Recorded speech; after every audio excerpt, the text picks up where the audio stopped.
मैं professor Ashwini Agrawal 4D infuser institute से।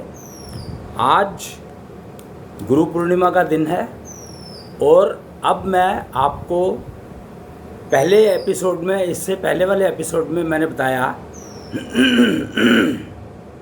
कि टीचर, अध्यापक, गुरु में क्या फ़र्क है, ये बताया। आज मैं बताऊंगा आपको कि देवी देवता, भगवान में और अवतार, इनमें क्या अंतर है, क्या फ़र्क है दोनों तीनों में। ये समझना बहुत ज़रूरी है क्योंकि बहुत सारा कन्फ्यूजन फैला हुआ है इस लाइन पर और मुझे लगा कि इसको भी क्लियर करना बहुत ज़रूरी है। तो इसमें ये मैं आपको करता हूँ शुरू। गुरु के बारे में तो मैंने बता ही दिया है पिछले एपिसोड में। अगर आप सुनेंगे तो उसमें बताया कि गुरु जो है वो योग्यता अनुसार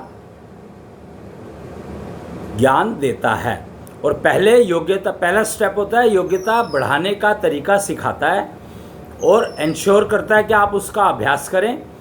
और जब आपको अभ्यास करने लगते हैं तो उसमें कितनी तरक्की हो रही है, कितना इम्प्रूवमेंट हो रहा है, गुरु चेक करता रहता है। और अगर उसको कुछ महसूस होता है कि कुछ चेंज करना है इस अभ्यास में, तो वो उसको चेंजेस बताता रहता है। और गुरु जो है इंश्योर करता है कि आपकी योग्यता सिर्फ आप प्राप्त ना करो, उस योग्यता को मेंटेन भी करो। और कुछ समय के लिए वो कहता है कि अगर इतने समय तक आपकी योग्यता मेंटेन रहेगी तो इसका मतलब है अब आप सीखने लायक हो गए हो, समझने लायक हो गए हो। ये कारण क्या है इस चीज़ का? तो बड़ा सिंपल सी इसकी बात है। कारण है कि अगर आप योग्यता मेंटेन नहीं कर पाते, योग्यता प्राप्त करना एक बात है और योग्यता को मेंटेन करना दूसरी बात है। अगर आप अपनी योग्यता को मेंटेन नहीं कर पाते तो गुरु जो आपको सिखाएगा वो सारा का सारा वेस्ट चला जाएगा, बेकार हो जाएगा। और फिर आप उसका उपयोग कैसे करोगे? अगर आप उसका उपयोग नहीं कर पाओगे तो आपको सीखने का फ़ायदा क्या हुआ? इससे तो आप गुरुकुल ना ही जाते तो ज़्यादा अच्छा था, गुरु के पास ना ही जाते। गुरु तो आपको योग्यता प्राप्त करे बिना सिखाएगा नहीं कुछ। और उस गुरु की तरफ से अगर मैं एक बात कहूँ तो यहाँ पर उसका एक बहुत मोटा कारण है। अगर ज्ञान सिखाने में मुझे 1 साल लगता है तो वो 1 साल, अगर आपने योग्यता प्राप्त कर लिया तो वो 1 साल एक दिन में पूरा हो जाएगा।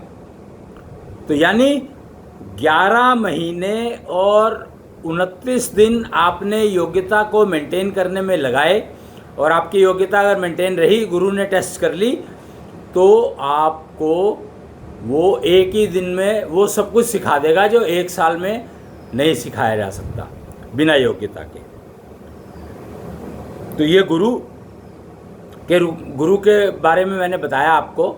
इसमें मैं आप छोटा सा एग्जांपल भी ले सकता हूँ कि एक बार कोई राहगीर चलता हुआ महात्मा बुद्ध के आश्रम के आसपास से कहीं जा रहा था, तो उसने अंदर झांका तो उसके जो शिष्य थे, बुद्ध के शिष्य थे, उसको अंदर ले आए और उसको ज्ञान देने लगे। तो वो बहुत देर तक देते रहे पर उनको लगा कि ये समझ नहीं पा रहा है, ये इसकी योग्यता बहुत कम है, ये समझ नहीं पा रहा है। तो उसने कहा, वो गुरु के पास गए, या महात्मा बुद्ध ने देख रहे थे इस चीज़ को, इस एपिसोड को, घटना को देख रहे थे। तो उन्होंने कहा कि इसको मेरे पास लेकर आओ। वो उसको लेकर गए तो महात्मा बुद्ध ने सिर्फ एक सवाल पूछा, भूख लगी है क्या? तो उसने कहा जी, मुझे बहुत ज़ोर से भूख लगी है। तो उसको पहले भोजन करवाया। भोजन करवाने के बाद महात्मा बुद्ध ने मात्र 1 मिनट लिया और उसको ज्ञान दीक्षा दी और वो उनका सर्वश्रेष्ठ शिष्य होते हैं उनमें से एक बना। समझे? तो ये होती है गुरु की पहचानने की क्षमता। अब गुरु के बाद अब मैं लेता हूं देवी देवता। गुरु जो आपको ज्ञान दे रहा है वो ज्ञान आया कहां से? जो गुरु आपको ज्ञान दे रहा है वो ज्ञान आया कहाँ से? तो ज्ञान की जितनी भी ब्रांचेज हैं उतने ही देवी देवता होते हैं, उतने ही देवता होते हैं, और उनको डिस्ट्रीब्यूट करने के लिए देवियां होती हैं। समझे कि नहीं? हमारे यहाँ पर मतलब हमारे देश में, हमारे राष्ट्र में एक बात कही जाती है 33 करोड़ देवी देवता हैं। तो उसका अर्थ समझें। 33 करोड़ देवी देवता में मतलब 1 करोड़ देवता हैं और 32 करोड़ देवियां हैं। 33 करोड़ को ऐसे डिवाइड किया गया है, 1 करोड़ देवता हैं और 32 करोड़ देवियां हैं। अब ये क्या, ये समझ में नहीं आया कि ये क्या मतलब हुआ। तो ये मतलब बड़ा सिंपल है, साधारण सा है समझना, कि 1 करोड़ तरह के लग्जरी संभव हैं मनुष्य योनि में। 1 करोड़ तरह के सुख सुविधाएं अवेलेबल करवाई गई हैं जो देवता देते हैं। हर देवता एक तरह की सुख सुविधा को प्रदान करता है।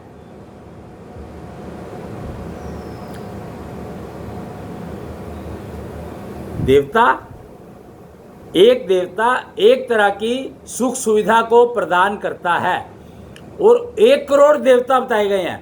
तो 1 करोड़ देवता का मतलब 1 करोड़ तरह की लग्जरी आप ह्यूमन बर्थ के लिए बनी हैं। 1 करोड़। क्या आप समझ सकते हैं कि आप आज की तारीख में लग्जरी यूज़ कितनी कर रहे हो? 2, 4, 5, 10, और आप सोचते हो कि आप दुनिया के बहुत महान और बहुत ही लग्जूरियस आदमी हो गए हो, बहुत rich in all respect. 1 crore संभव हैं, 1 करोड़। और आप 1 करोड़ मतलब 10 मिलियन। 1 करोड़ मतलब 10 million luxuries are possible for human being is given। तो लग्जूरियस लाइफ जीने के लिए दी गई है भाई, वो उसका इस्तेमाल करो, उपयोग करो, उनको लो, प्राप्त करो। अब 32 करोड़ देवियां क्यों कही गई हैं? यानी 32 ऐसे स्थान बनाए गए हैं जहां से ये प्रोडक्ट मिल सकते हैं, मिलते हैं। आप इसको इस तरीके से समझो कि एक फैक्ट्री और उसके 32 डिस्ट्रीब्यूटर वर्ल्ड वाइड पृथ्वी पर। बात खत्म। बड़ा साधारण सी बात है कि 32 डिस्ट्रीब्यूटर हैं, एक, बल्कि मैं कहूँगा कि 32 मैन्युफैक्चरर है। देवता ने एक बनाया सैंपल, एग्जाम्पल, उसको कॉपी, वो जो है प्रोटोटाइप जिसको कहते हैं, परफेक्ट प्रोटोटाइप बनाया देवता ने, वो दिया देवियों को, और 32 देवियों ने उसको प्रोडक्शन करके और आप तक पहुंचाया। इस मामले में अगर आप गुरु नानक जी का एक रेफरेंस देखें तो वैष्णो देवी के बारे में कहा जाता है कि वैष्णो देवी से जब पूछा गया कि आप ये जो बांट रही हो भक्तों को, ये कैसे बांट रही हो, कहाँ से लाती हो? तो उन्होंने कहा जी मैं तो वहाँ जाती हूँ, बाबे का दरबार लगा हुआ है, वहाँ से जो मुझे मिलता है मैं आगे भक्तों में बांट देती हूँ। तो ये एक एग्जाम्पल अवेलेबल है, एपिसोड, घटना एक अवेलेबल है समझने के लिए कि वहाँ पर वो मिलता है, वहाँ से मुझे मिलता है, मैं ला करके भक्तों में बांट देती हूँ जो भी मेरे पास आता है मांगने के लिए। यहाँ पर फर्क क्या है कि देवियाँ ये नहीं देखती, कि देवियाँ ये देखती है आप मनुष्य हो, यानी आपके पास वो योग्यता होनी चाहिए जो कि जिसके लिए आपको ये दिया जा रहा है। उसने चेक नहीं की आपकी योग्यता, मनुष्य योनि मिली है तो इसका मतलब है कि आपके पास वो योग्यता है।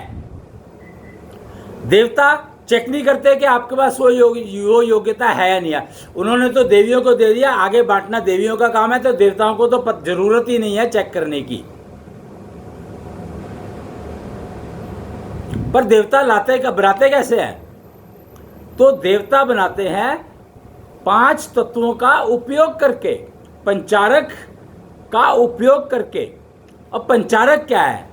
5 तत्वों का उपयोग सब जानते हैं किया जा सकता है, और करते भी हैं, बहुत सारे लोग करते हैं। ऋषि मुनि जो है यही एक्सपेरिमेंट किया करते थे। और जो 5 तत्व जिसने दिए वो कौन है? वो है भगवान, जिसने 5 तत्व दिए। और जो देवी देवता इस्तेमाल करते हैं वो 5 तत्वों से कंपाउंड बनाते हैं। मैंने ये एक्सप्लेन किया था, आप 2-3 एपिसोड पीछे के अगर देखेंगे आप तो आपको पता लग जाएगा कि मॉलिक्यूल और तत्व में क्या फ़र्क है।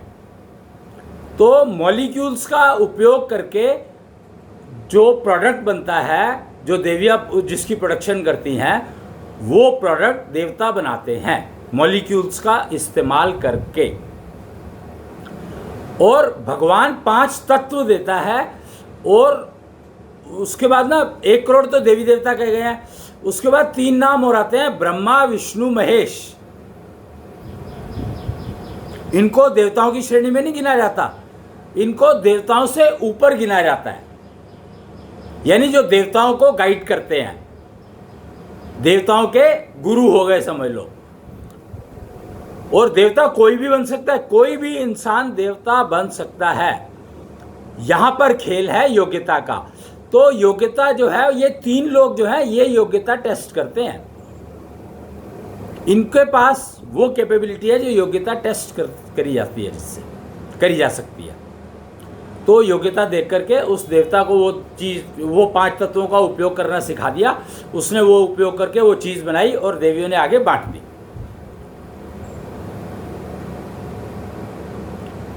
ठीक, तो देवी देवता हो गए, उसके ऊपर उनके गुरु हो गए, फिर उसके ऊपर भगवान, जिन्होंने 5 तत्वों को क्रिएट किया, बनाया, बीज बनाए, योनियां 84 लाख योनियां कहें तो 84 लाख बीज बनाए, वो है भगवान। जिन्होंने 84 लाख बीज बनाए, 5 तत्व बनाए, पंचारक बनाया। पंचारक को 5 तत्वों के शरीर में डालना कैसे है वो टेक्नोलॉजी बनाई, एम्बेडेड टेक्नोलॉजी बनाई। और वो सारा ज्ञान दिया जिसका उपयोग करके ह्यूमन बीइंग देवी देवता बन सकते हैं। समझे? तो ये फर्क है देवी देवता, गुरु, भगवान। गुरु 2 बार हो गया, एक मनुष्यों का गुरु, एक देवताओं का गुरु। तो ये एक सीक्वेंस है, ऐसे चलते हैं। आज के लिए इतना ही। और आप 4dinfusorinstitute.in पर ये वीडियोस देख सकते हैं। अश्विनी कुच्छल यूट्यूब चैनल पर भी देख सकते हैं।